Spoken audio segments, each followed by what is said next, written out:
It was the summer of 1587, and the waves of the Atlantic crashed against the wooden hulls of 3 English ships as they neared the coast of the New World. On board were 115 settlers, men, women, and children full of hope, dreams, and the promise of a new beginning. Their destination, Roanoke Island, off the coast of present-day North Carolina. Their mission, to build the first English colony in America. But what happened next would become one of the greatest mysteries in American history. A story of hope turned to silence, of human footprints that simply vanished into the wilderness. The Lost Colony of Roanoke, a tale that has haunted historians, archaeologists, and dreamers for centuries. When the settlers arrived, the leader of the expedition, John White, quickly began to organize the new colony. White was not only their governor but also an artist and mapmaker, chosen by Sir Walter Raleigh, who sponsored the expedition. Among the settlers was White's own daughter,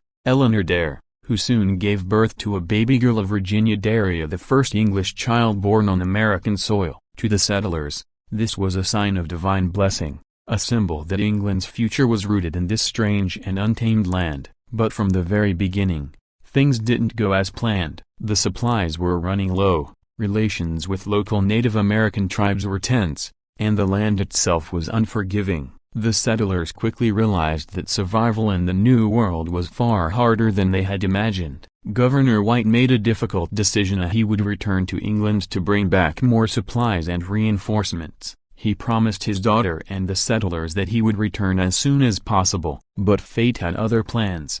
When White reached England, he found his country at war with Spain. The Spanish Armada threatened invasion, and every available ship was seized for the defense of England. White's pleas to return to his people were ignored. His return voyage was delayed for 3 long years. Finally, in 1590, White managed to secure a ship and sailed back across the ocean to Roanoke Island. But when he arrived on August 18, ironically, the 3rd birthday of his granddaughter Virginia Dare, he found the settlement completely deserted. The houses were dismantled, the fort was gone, and the entire colony had vanished without a trace. There were no bodies, no signs of struggle or violence. Only one word carved into a wooden post, Croatoan. Another carving, found on a nearby tree, read simply "Cro." White had instructed the settlers before leaving that if they were forced to move, they should carve the name of their destination somewhere visibly, and if they were in danger,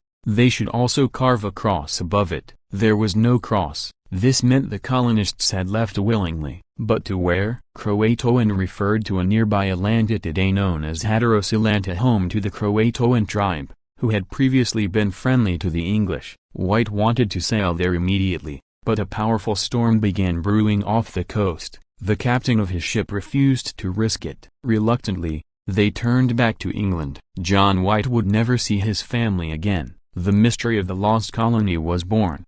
Over the centuries, countless theories have tried to explain what happened to those 115 men, women, and children. Some say they were attacked and killed by hostile tribes. Others believe they tried to sail back to England themselves and were lost at sea. Some suggest they starved, fell ill, or were wiped out by disease. But the most fascinating theory is that they assimilated into the local tribe, particularly the Croatoans. Early settlers in the 1600s reported seeing Native Americans with gray eyes, light hair, and European features, sparking rumors that the Roanoke colonists had indeed survived by joining native communities.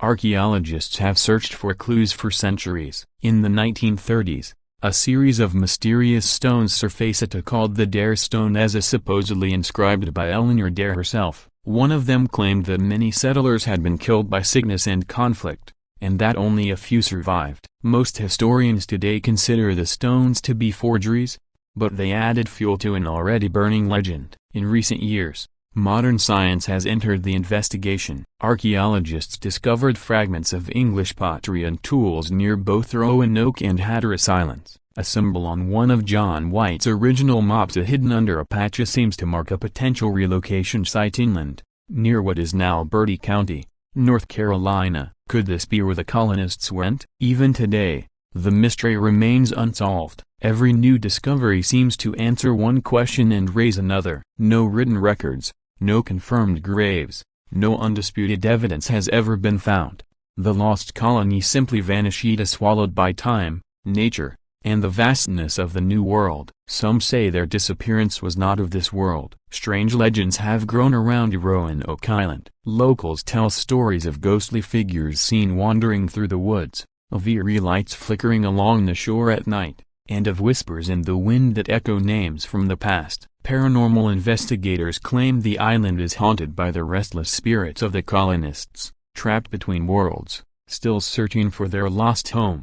Others point to the island's deep spiritual history. Native American tribes considered it a sacred place, where the barrier between the living and the spirit world was thin. Could the settlers have unknowingly built their colony on land steeped in ancient energy? Some believe they fell victim to a curse or to forces they couldn't understand. And then there's the possibility of something far darker. Some theorists suggest that secretive cults or supernatural phenomena may have played a role. The carving Croatoan has appeared in other mysterious historical events. When the famous writer Edgar Allan Poe was found delirious before his death, he was said to have whispered the word Croatoan. The same word was reportedly found carved on the bedpost of the vanished explorer Amelia Earhart's hotel room, and on a ship that drifted into port without its crew in the 19th century. Coincidencia, or something more? What we do know is that the Lost Colony marked the first English attempt to settle in America, and its failure shaped the course of history.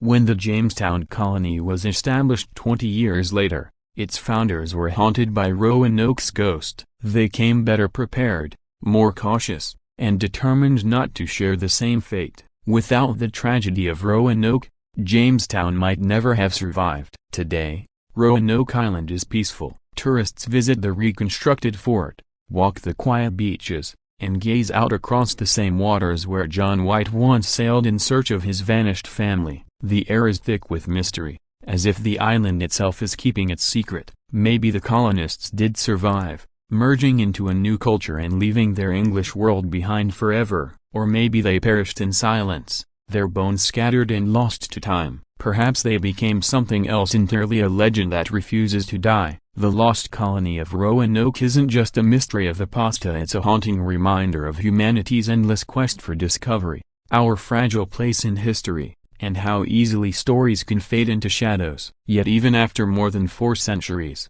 the whispers from that empty island still echo across time, asking one chilling question that may never be answered. What really happened to the people of Roanoke?